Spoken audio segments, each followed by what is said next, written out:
Adapun ujub model kedua, Al-Ghazali berkata, yaitu ia ujub dengan badannya, tentang indah tubuhnya dan penampilannya, serta sehat dan kuat tubuhnya, serta sepadannya bentuk tubuhnya dan indahnya paras, serta bagus suaranya. Ini diantaranya ujub dengan keindahan tubuh, penampilan, gaya, dan paras.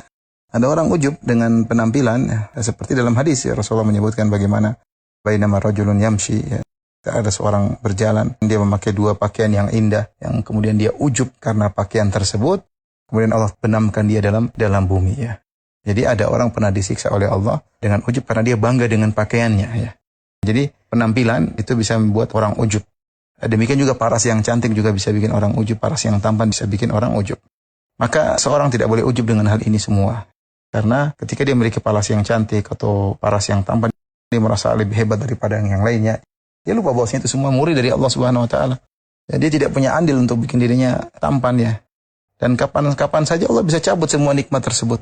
Allah bisa cabut, entah dia celaka, entah dia terluka di wajahnya atau mati, ya bisa saja ya.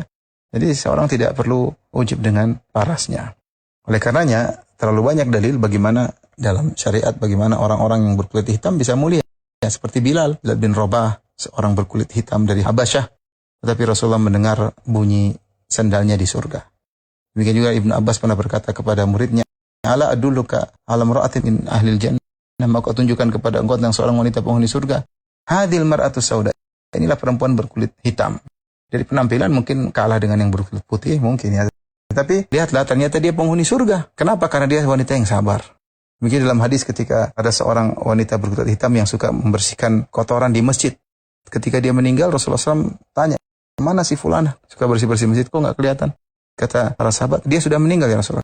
Kata Rasulullah, kenapa kalian tidak kabarkan kepadaku? Nabi ingin menyolatkannya. Dia wanita mungkin berkulit hitam tapi suka bersih-bersihkan masjid. Subhanallah. Kata mereka, ya sudah malam mungkin. Ya mungkin para sahabat tidak ingin merepotkan Nabi. Akhirnya Nabi datang ke kuburannya, Nabi sholat di kuburan orang tersebut. Jadi ikhwan dan akhwat yang dirahmati Allah Subhanahu wa taala, jangan terpedaya dengan penampilan. Sebagian orang, misalnya para lelaki yang memiliki kelebihan duit, kemudian mereka pakai jam tangan yang mahal. Ya kalau ada keperluan, bolehlah ada uzur untuk dalam urusan dagang. Tapi kalau sekedar gaya-gayaan, ya pakai pena yang mahal, ya pakai sandal yang mahal, untuk gaya-gayaan. Kemudian barang-barang yang mahal tersebut menjadikan dia merasa tinggi, ini yang musibah, inilah ujub di situ. Akhirnya dari ujub beranjak lagi menjadi sombong, ya. Karena ujub merupakan perantara yang mengantarkan orang sampai kepada tingkat kesombongan. Demikian juga ibu-ibu yang diberi kelebihan harta oleh Allah, bertakwalah kepada Allah.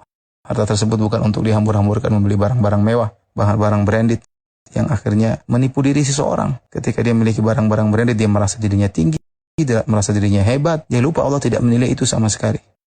Yang Allah nilai adalah syukurnya kepada Allah. Yang Allah nilai adalah takwanya kepada Allah. Mungkin ada yang berkata, Ustaz, saya bisa bertakwa dengan barang-barang mahal.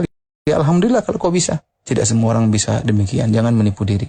Oleh karenanya, kalau dalam hadis tadi disebut ada orang bisa ujub gara-gara bajunya, penampilannya, maka demikian orang sombong dengan kecantikannya, sombong dengan parasnya, sombong dengan fisiknya, sombong dengan indahnya bodinya, ya, jasadnya, penampilannya, dan yang lainnya. Maka waspada ini juga diantara bentuk ujub yang diingatkan oleh para ulama. Kembali lagi kita katakan yang Allah nilai adalah hati seorang bukan penampilannya.